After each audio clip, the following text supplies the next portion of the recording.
Good morning, Colts Nation. Welcome back to another episode of the No Horsing Around podcast, brought to you exclusively by the Lounge Room Network. Another quick hitter for you guys. We like to make sure we're bringing this content today.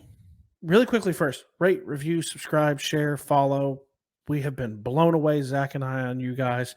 Every time I pull up our YouTube page, our YouTube channel, we're at another subscriber. Last I checked, we're at 276. Zach had set the goal in his previous video at 275 by the end of this week. I'm setting the goal a little higher. Let's see if we can get to 300 by the next live stream, you guys. It'd be awesome.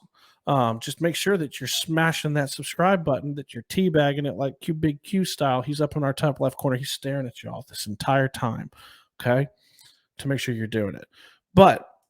And also, thank you guys so much. We continue to get a ton of reviews, a ton of shout outs, and a ton of love from the other Colts content. And finally, big, huge ups to Apple Podcasts, Spotify, iHeartRadio. You guys are still listening on that. We love you guys. So let's just dive in, you guys. So obviously, big one, the wide receiver battle. Okay. The wide receiver battle right now, outside of the quarterback battle. Okay. Outside of what's going on with Carson, what's going on with Quentin, and then also outside of what's going on with Jacob Eason and Sam Ellinger. Zach dropped an amazing video. Make sure you guys check that out at the end of this one. I'll make sure that it's in one of the videos that you guys can go back and listen to and watch. He did a great job breaking it down, had some really cool quick hitting notes at the end on Carson and Eric Fisher and kind of TY and things like that. So it's a great video. He broke it down greatly, amazingly. We're not going to beat that horse in this video.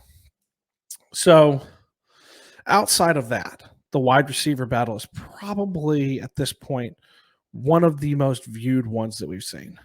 One of the areas that has the most eyeballs on it. Obviously, if you're watching on YouTube, thank you guys. If you're looking at the scroller down at the bottom, we have kind of said for a while what we think. You know, we've got T.Y., Pittman, Paris, Pascal. We've known those four, okay? Who's going to go up and grab that five? At the beginning of the offseason, me and Zach said it's going to be 5 receivers. We're looking at 5. Then you start to hear a little bit more, right? Who's going to be the 5? You start to hear these little creeping noises. 6'5", 4.5 speed. It's Michael Strawn. I mean, he's blown away everybody at this point. And now we feel fairly confident. Zach Kiefer, Kevin Bowen, Stephen Holder. They've all talked about him. They've all kind of said that they view him probably pretty locked in this receiving core. So don't be shocked. Obviously, too, our No Horsing Around family loves him. Our largest video, 2.4K views on that video. If you guys have not checked that out, go check that out too. Leave a comment. We're trying to make sure we comment back as much as we can. So we feel pretty confident about him. So now it comes down to, like the title of this episode says, who's the 6? Who is it? Because we feel like it's going to be 6 at this point. Who's the 6? So we're going to kind of, I mean, everybody's shined a little bit. Everybody has their different areas. We're going to kind of go through these different ones. You know, like I said, Michael Strawn, he is the hot name. He continues to just do everything, literally everything that he can to show up during camp.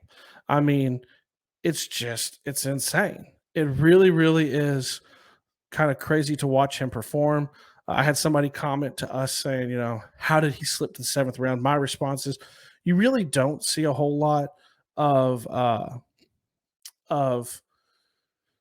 Division II players. You see a lot of Division AA, FCS. They do make it. You don't see a ton of Division II. You really don't see Division III. And I mean, so he's just kind of there. But I mean, he just keeps making plays. Shout out to Bring the Juice and Cody and the Colts for having this. I mean, y'all just for those who are on here, just look at, I mean, how can you, for those who are watching on YouTube, you see it. For those who aren't, this is Eason throwing the ball. I mean, and him just high pointing it, going and getting it, touchdown, back of the end zone, 7 for 17. I mean, it's insane, you guys, what he's been able to do. Now, granted, let's keep in mind too, very limited. He still is limited. Reich and Outgrow, or not Outgrow, Grow has come out and said he knows one position. He doesn't know the other. He might know the X. He doesn't know the Y. So he's still kind of learning all the positions. Reich loves his receivers to be able to play all over the field. So I think he's locked in. I think he's going to get snaps. I mean, I'm not going to set my expectations at Marvin Harrison levels, but we also know our receivers, they, even highly picked ones, they kind of take a moment to kind of shine a little bit. They take a little bit of time. So, I mean, he's locked in for me at the 5. Now, this is where the debate gets fun, you guys. This is where it gets fun. Desmond Patman. Desmond Patman looked great. He looked really, really good on last Sunday against I completely spaced. He looked really good in the preseason game last week. Okay. He looked really good against the Panthers. Eason kind of targeted him. You guys have seen, if you follow me on Twitter, you see how I feel at Stephen Burton 86, Colt Nation 365, at No Horse, and all those good things. You know where I stand. I've commented on videos back to you guys too. He's battling right now, in my opinion, with the other guy on this list, which is Ashton Doolin. Okay. So he is battling for that 6th spot. Okay. And the question is, what do you want? A great comment that I've gotten is that your 6th receiver does not get a lot of play. So do you want him to be versatile? Doolin's, let's be honest, you guys, man. I'm going to be really honest. I'm going to be really honest and frank and forward and just blunt. Doolin's only contribution to this team is on special teams. That's what he does. He's not a receiver first in my mind. Patman is a more talented receiver. Okay. I've said it. This isn't the first time that I've said it. Patman is a more talented receiver, in my opinion, than Doolin. And I would rather have talent. Okay. I would rather stockpile talent than have a receiver who sits there because he can run on special teams. I'm sorry. I don't. I'm done with Doolin. I'm done with Doolin. I don't want Doolin. I want Patman at the 6. That's what I want. He's more talented. He's been in the system for a year. Doolin has too. Doolin's been here for a while. But Patman, in my opinion, is a better pure receiver. He's my 6. He's who I want. Okay? Done. End of sentence. Point, explanation point, whatever you want to call it. Okay? That's how I feel. I mean, when you look at it, we've had receivers go down in the past, you guys. We have. We've had, we've had T.Y. go down.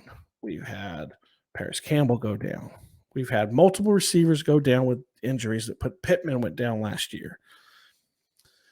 And I would rather have a receiver who's a receiver if that were to happen this year. We don't know with Paris. We don't know with Pittman. I would rather have a receiver who is an actual receiver and not just a return man. Okay? That's where I sit. That's my opinion. A lot of people, even Zach, even my buddy, my co-host, one of my best friends, Zach, he leans more towards Doolin because of those reasons. I just don't. That's where I sit. So right now, my receiving group is T.Y. Hilton, Pittman, Pascal, Paris, Strawn, and Patman.